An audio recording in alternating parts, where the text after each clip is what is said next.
அன்பானவர்களே, இன்னைக்கு நம்மளுடைய தலைப்பு என்ன அப்படின்னு பார்த்தீங்கன்னா, அசைவம் சாப்பிடலாமா? இதுக்கு ஓசோ அவர்கள் என்ன விளக்கம் சொல்றாரு அப்படிங்கிறத நம்ம இந்த வீடியோவில் நம்ம இன்னைக்கு பார்க்க போறோம். அசைவம் சாப்பிடலாமா சாப்பிடக்கூடாதா? இந்த கேள்வியை கேட்காத மனிதர்களே இல்லைங்க. இதுக்கு பதில் தராத ஆன்மீக குருக்களும் இல்லை. ஆனா கூட இன்னும் இந்த கேள்வி தொடர்ந்து மக்கள் மத்தியில இருந்துகிட்டே தான் இருக்கு. இதுக்கு சரியான பதிலும் அவங்களுக்கு கிடைக்காதனால இன்னும் தேடிக்கிட்டே தான் இருக்காங்க. சரி, இதுல அதிகமா யார் இந்த கேள்வியை முன்னெடுக்கிறாங்க அப்படின்னு பாத்தீங்கன்னா, இறை நம்பிக்கை உள்ளவர்கள், அதாவது ஆன்மீகத்தில் நாட்டம் உள்ளவர்கள் தான் இதுக்கான பதிலை தேடிக்கிட்டு இருக்காங்க.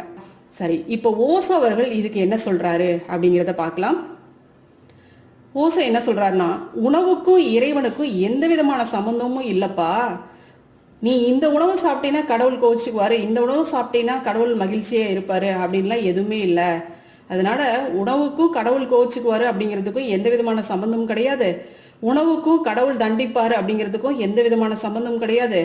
ஆனா உணவுக்கும் உடலுக்கும் சம்பந்தம் உண்டு, உணவிற்கும் கர்மாவிற்கும் சம்பந்தம் உண்டு, உணவுக்கும் உன்னுடைய குணத்திற்கும் சம்பந்தம் உண்டு, உணவுக்கும் மனிதனுடைய வாழ்விற்கும் சம்பந்தம் உண்டு, உணவுக்கும் மனிதனுடைய ஆயுளுக்கும் சம்பந்தம் உண்டு, உணவுக்கும் மனித மனதிற்கும் சம்பந்தம் உண்டு அப்படிங்கிறார். அதுபோல மனதிற்கும் இயற்கைக்கும் இறைவனுக்குமே சம்பந்தம் இருக்கு அப்படிங்கிறார். மனித பிறவி அப்படின்னு பார்த்தோம்னா கர்மாவின் அடிப்படையில தான் மனித பிறப்பே இருக்கு.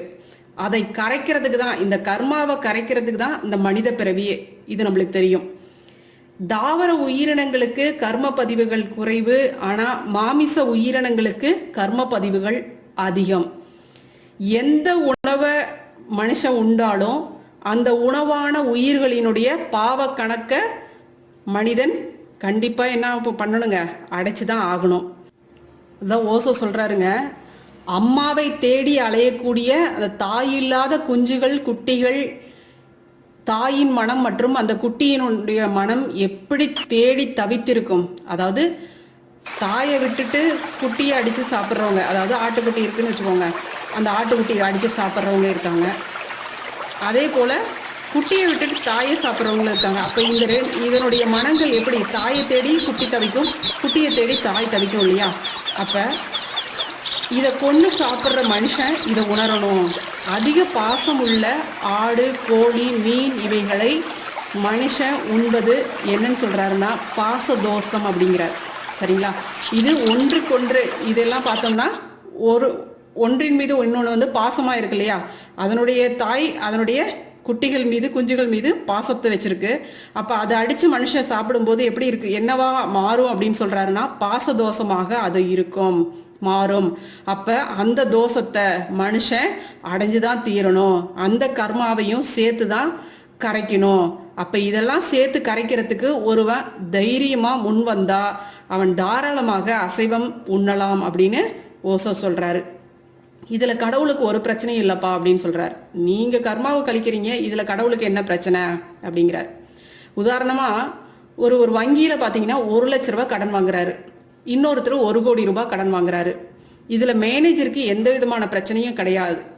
கடன் வாங்கியவன் கடனை கட்ட போறான். 1 கோடி வாங்கினா 1 கோடி கடன் கட்ட போறாங்க, 1 லட்சம் வாங்கினா 1 லட்சம் கடன் கட்ட போறாங்க. சரிங்களா? இதுல மேனேஜருங்கிற பொசிஷன் யாருங்க? கடவுள். அதனால எதை சாப்பிட்டாலும் கடவுளுக்கு எந்த பிரச்சனையும் கிடையாது. கணக்கு யாருக்கு அதிகமா சேர்ந்துட்டே போகுது, என்ன வினை நம்ம செய்யறோமோ அவங்களுக்கு தான் அது சேர்ந்துக்கிட்டே போயிட்டு இருக்கு. ஸோ அதனால இங்கே யாருக்கும் எந்த பிரச்சனையும் கிடையாது. சரிங்களா? செயலுக்கேற்ற விளைவு, அவ்வளவுதான். விரதம் அப்படின்னு சொல்லி நம்ம இருக்கணும் இல்லைங்களா?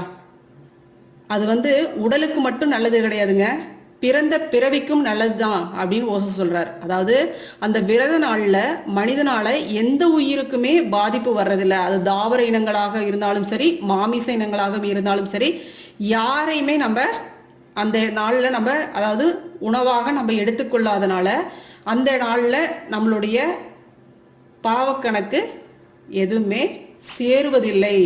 இது விரத நாள்ல நம்ம செய்யக்கூடிய மிக முக்கியமான ஒரு விஷயம் அப்படிங்கிறார் ஓசோ. சரிங்களா? அதான் சொல்றாரு, உடலுக்கு மட்டும் நல்லதல்ல, இந்த பிறவிக்கும் அது நல்லதுதான் விரதம் இருக்கிறது அப்படிங்கிறாங்க. சரிங்களா? காட்டுல கூட பாத்தீங்கன்னா ஆடு மாடு யானை குதிரை ஒட்டகம் இதெல்லாம் மிருகம் அப்படின்னு யாருமே சொல்றது கிடையாது. புலி சிங்கம் போன்ற அசைவ உணவு உண்ணக்கூடியவைகளை தான் நம்ம மிருகம் அப்படின்னு சொல்றோம். ஆக சைவ உண்ணிகளுக்கெல்லாம் மிருகம் என்ற பெயர் காட்டுல கூட இல்லை பாருங்க. உடலால மனித பிறவி சைவம், உயிராலையும் மனித பிறவி சைவம் தான்.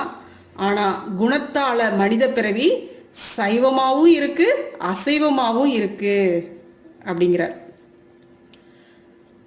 ஆடு மாடு மான் யானை இதெல்லாம் உடலாலையும் சைவமா தான் இருக்கு, உயிராலையும் சைவமா தான் இருக்கு, மனதாலையும் சைவமா தான் இருக்கு. என்ன காரணங்க? அது தாவர உண்ணிகள், விலங்குகளை சாப்பிட்றது கிடையாது. அதனாலதான் அது உடலாலையும் சைவம், உயிராலையும் சைவம், மனதாலையும் சைவமா இருக்கு. அப்ப மனித பிறவியினுடைய உணவு சைவமாக இருக்கிறது தான் மனிதனுடைய தர்மமாக இருக்கு அப்படின்னு ஓசோ சொல்றார். அதனாலதான் அறிவில் சிறந்த நம்மளுடைய முன்னோர்கள் மனித பிறவிக்கு சிறந்தது சைவ உணவு தான் அப்படின்னு சொல்லி நம்மளுக்கு வழிகாட்டிட்டு போனாங்க. ஆனா நம்ம தான் இன்னைக்கு முறை மாறி இன்னைக்கு செயல்பட்டுக்கிட்டு இருக்கிறோம் அப்படின்னு சொல்றார். சரிங்களா? இப்ப இந்த விஷயங்கள் மூலமாக ஓசோ நம்மளுக்கு உணர்த்தக்கூடிய கருத்து என்ன அப்படின்னு பாத்தீங்கன்னா, வெளிப்படையாவே சொல்லிட்டாரு. சைவம் சாப்பிட்டீங்கன்னா உங்களுடைய கர்மா அப்படியே ஸ்டேபிளா மெயின்டைன் ஆகி நீங்க அப்படியே உங்களுடைய செயல்கள் மூலமா அப்படியே கழிச்சிட்டு வந்துடலாம். ஆனா அசைவம் சாப்பிடும் பொழுது இன்னும் கூடிக்கிட்டே தான் போகுது. அதனால ஸ்டாப் பண்ணிக்கோங்க, சைவம் சாப்பிடுங்க அப்படிங்கிறத சொல்லிட்டாரு, தெளிவாகவே சொல்லிட்டாரு. அப்போ முடிவு பண்ண வேண்டியது நாம தாங்க. வாழ்க வளமுடன். நன்றி. அருட்பேராற்றலின் அன்பு கருணையினால் நாம் அனைவரும் நல்ல உடல் நலம், நீல ஆயுள், நிறை செல்வம், உயர்வான புகழ், மெய் ஞானத்தோடு நல்லதொரு வாழ்க்கையை நலமுடனும் வளமுடனும் வாழ்வோம். வாழ்க வளமுடன். வாழ்க வளமுடன்.